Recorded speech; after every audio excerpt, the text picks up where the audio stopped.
दोस्तों, क्या climate change, जलवायु परिवर्तन एक बिजनेस अपॉर्चुनिटी है? अगर आप यूरोपियन यूनियन, जो कि एक हाईली डेवलप्ड कंट्रीज का एक समूह है, जिसके मेंबर स्टेट्स में फ्रांस, इटली, जर्मनी, नेदरलैंड्स जैसे कंट्रीज हैं, उनकी एक रीसेंट पॉलिसी जिसका नाम है CBAM, the carbon border adjustment mechanism. इस सीबैम को जब हम एनालाइज करते हैं तो यह प्रश्न कि क्या क्लाइमेट चेंज एक बिजनेस अपॉर्चुनिटी है, काफी वाजिब लगता है।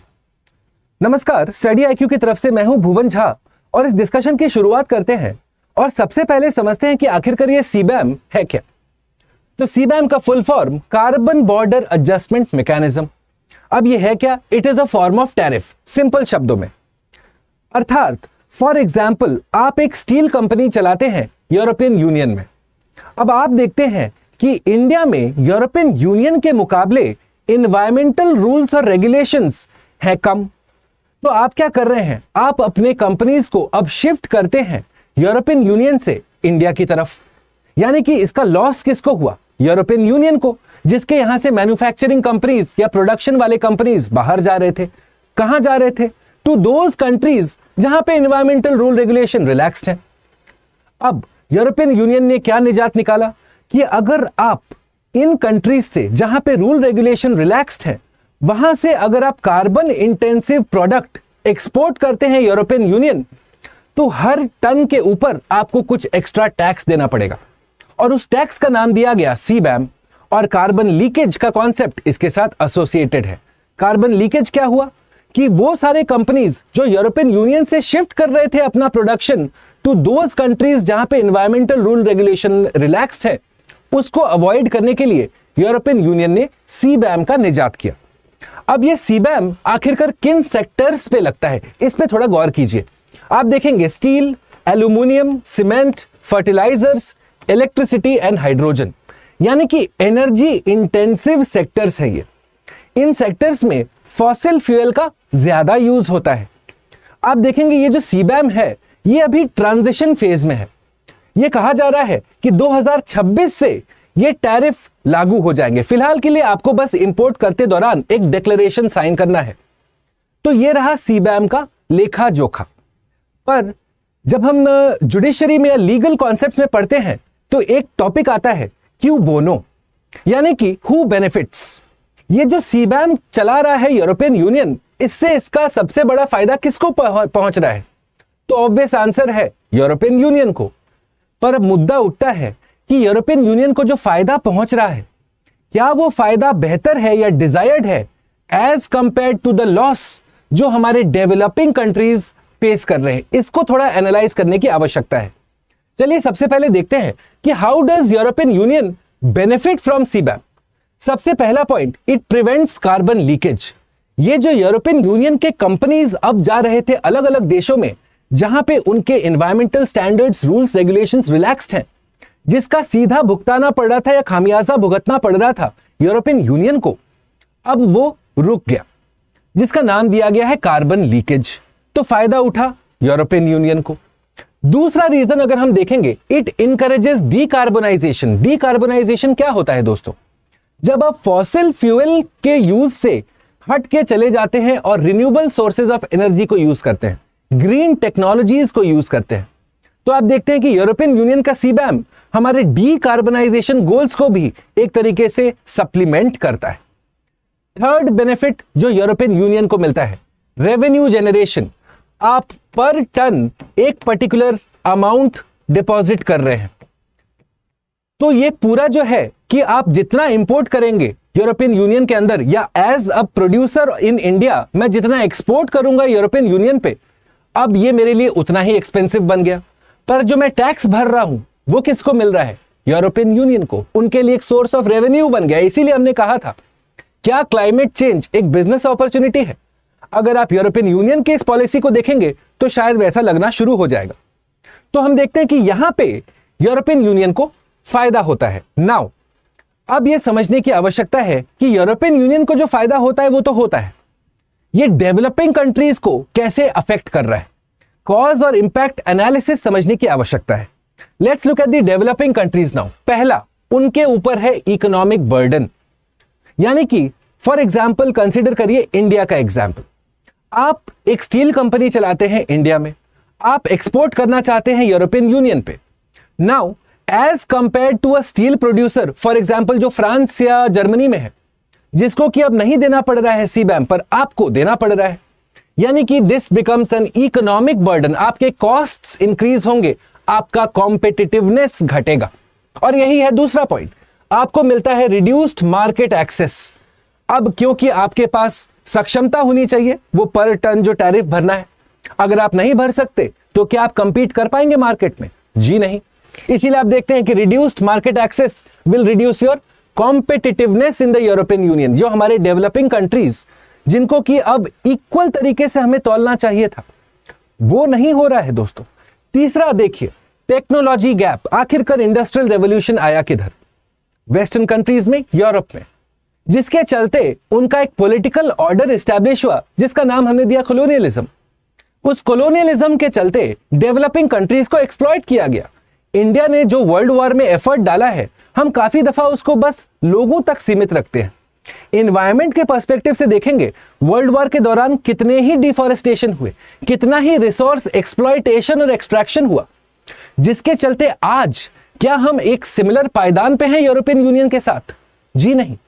पर आप देखते हैं कि आज के टाइम जब यूरोपियन यूनियन इस तरीके का आर्बिट्ररी टैरिफ लगाता है, क्या हम कह सकते हैं कि हमारा टेक्नोलॉजी गैप जो एनीवेज ज्यादा था, हमारे पास पैसे भी कम है कि हम जल्दी से फॉसिल फ्यूल से ग्रीन एनर्जी की तरफ चले जाएं, और हमारे पास इन सब का अब खामियाजा हमें भुगतना पड़ रहा है, that we have to pay extra tariff to become competitive with the European Union countries, which is why technology mismatch is also a major issue. आगे बढ़ते हुए देखते हैं ट्रेड डिपेंडेंसी। मोजाम्बिक एक देश है सब सहारन अफ्रीका में, जिसका कि मैक्सिमम अमाउंट ऑफ एक्सपोर्ट इन्हीं सेक्टर्स जो मैंने आपको बताया जो सीबैम के अंदर कवर्ड है, मोजाम्बिक एक्सपोर्ट करता था यूरोपियन यूनियन को। अब मोजाम्बिक के पास खुद के खाने के पैसे नहीं है, उसके पास हेल्थ में लगाने के पैसे नहीं है, इंफ्रास्ट्रक्चर के पैसे नहीं है। उसके लिए ये ट्रेड ऑफ यूरोपियन यूनियन काफी इंपॉर्टेंट है, काफी क्रिटिकल है, पर क्योंकि अब उसको पर टन एक्स्ट्रा पैसे देने पड़ेंगे, क्या मैं कह सकता हूं कि ये जो ट्रेड डिपेंडेंसी है मोजाम्बिक और मोजाम्बिक जैसे देशों का, ये अनफेयरली उनके ऊपर थोपा जा रहा है। तो इसी तरीके से आप देखते हैं कि सीबैम अफेक्ट करता है डेवलपिंग कंट्रीज को भी। अब इसके साथ एसोसिएटेड है एक बड़ा ही central concept, the concept of climate justice. क्या है क्लाइमेट जस्टिस? फॉर एग्जाम्पल मैंने आपको बताया कि भारत कॉलोनियल रूल के अंदर रहा, जिसके चलते हमारे रिसोर्सेज का एक्सप्लॉयटेशन हुआ, हमारे फॉरेस्ट डिफॉरेस्टेड हुए। अब आज के टाइम अगर भारत को कहा जाए कि आप यूरोपियन यूनियन जैसा एफर्ट दिखाइए क्लाइमेट चेंज के विरुद्ध, क्या ये एक्सपेक्टेड है? क्या ये फेयर है? क्या ये जस्ट है? Of course not friends. और इसीलिए क्लाइमेट जस्टिस का ये कॉन्सेप्ट सेंट्रल है, विच इज रियो 92 में जब कहा गया था, द कॉन्सेप्ट ऑफ CBDRRC। ये क्या है? Common but differentiated responsibilities and respective capabilities. Simple शब्दों में ये क्लाइमेट चेंज का जो प्रॉब्लम है, ये हम सब ने खड़ा किया है, हम सब इसके भागीदार हैं, पर सारे कंट्रीज इक्वली भागीदार नहीं है। जिन कंट्रीज ने कोयला पहले जलाया, जिन कंट्रीज ने इंडस्ट्रियल रेवोल्यूशन का फायदा लिया, जिन कंट्रीज ने कॉलोनियल रूल चलाया, वो ज्यादा जिम्मेदार हैं as compare to those who got colonised. और यही है सेंट्रल थीम क्लाइमेट जस्टिस का। तो अब सवाल उठता है कि आखिरकार यूरोपियन यूनियन का कार्बन बॉर्डर एडजस्टमेंट मैकेनिज्म, क्या ये एंटीथेटिकल है या ऑपोजिट है to the concept of climate justice? Of course है दोस्तों। चलिए नंबर 1 देखा जाए। सबसे पहला, अनइक्वल रेस्पॉन्सिबिलिटी ये डालता है डेवलपिंग कंट्रीज के ऊपर या पुअर कंट्रीज के ऊपर। जो कॉन्सेप्ट मैंने आपको भी बताया, the concept of CBDR, common but differentiated responsibilities, ये इस कॉन्सेप्ट के कंप्लीटली विरुद्ध है। ये पूरा का पूरा ओनस या रेस्पॉन्सिबिलिटी डाल रहा है डेवलपिंग कंट्रीज के ऊपर, ना कि डेवलप्ड कंट्रीज के ऊपर। दूसरा, रिसोर्स का कंस्ट्रेंट, क्योंकि हमारे डेवलपिंग कंट्रीज के पास ना तो उतना पैसा है, ना तो उतना इंफ्रास्ट्रक्चर है, ना तो उतना ट्रेंड इंफ्रास्ट्रक्चर है, लोगों के पास भी ट्रेनिंग नहीं है। हम कैसे एक्सपेक्ट कर सकते हैं कि मोजाम्बिक जैसा कंट्री ओवरनाइट फॉसिल फ्यूल से ग्रीन टेक्नोलॉजीज को अडॉप्ट कर ले? Of course not possible, which is why resource constraints को भी ये इग्नोर करता है। तीसरा हम देखेंगे, it increases inequalities, the haves and the have nots. जो डेवलपिंग कंट्रीज हैं, जो ऑलरेडी स्ट्रगल कर रहे हैं क्लाइमेट चेंज के विरुद्ध, आप उनको कटघरे में खड़े कर दे रहे हैं to solve the problem of climate change. It is completely opposite common sense. जैसा कहा जाता है ना, common sense is most uncommon. European Union का ये पॉलिसी सूट्स दैट स्टेटमेंट। चलिए आगे देखिए, नो कॉम्पनसेशन मैकेनिज्म।